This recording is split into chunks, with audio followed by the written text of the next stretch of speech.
بعض مسلمان اس لیے بھی پریشان رہتے ہیں کہ ان کی بیماری ختم نہیں ہو رہی، کافی عرصوں سے بیمار ہوتے ہیں، تکلیف میں ہوتے ہیں، ہماری یہ بیماری کیوں نہیں جا رہی؟ تو اس وقت بھی اللہ تعالیٰ سے اچھی امید رکھنی چاہیے۔ ایوب علیہ السلام کو سامنے رکھنا چاہیے، اللہ تعالیٰ نے ان کو بھی شفا دی۔ اور بعض دفعہ ایسے بھی ہوتا ہے اللہ تعالیٰ ہمیں مشکلات میں ڈال کر، بیماری میں، تکلیف میں ڈال کر ہمارے درجات بلند کرنا چاہتے ہیں۔ حدیث میں آتا ہے،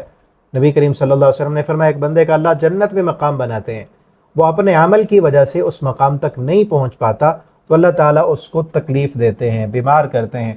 تو اس کی وجہ سے وہ بیماریوں پہ صبر کرتا ہے، اللہ تعالیٰ جنت میں اس کا اعلیٰ مقام تک اسے پہنچا دیتے ہیں۔ ٹھیک ہے، بعض ہمارے بھائی بہنیں دیندار کلمہ پڑھنے والی اس لیے پریشان ہوتی ہیں کہ ان کے پاس اچھا گھر نہیں ہے، اچھی گاڑی نہیں ہے، اولاد کے لیے جو فکر مند ہوتے ہیں پتہ نہیں ان کا مستقبل کیسا ہوگا، یا پیسے زیادہ کیوں نہیں ہیں۔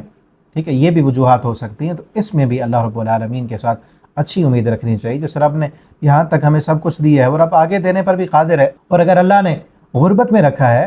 تو اللہ کی مرضی اگر اسی میں ہے تو ہم اس پر خوش ہو جائیں، جتنا اللہ نے دیا اس پر خوش ہو جائیں۔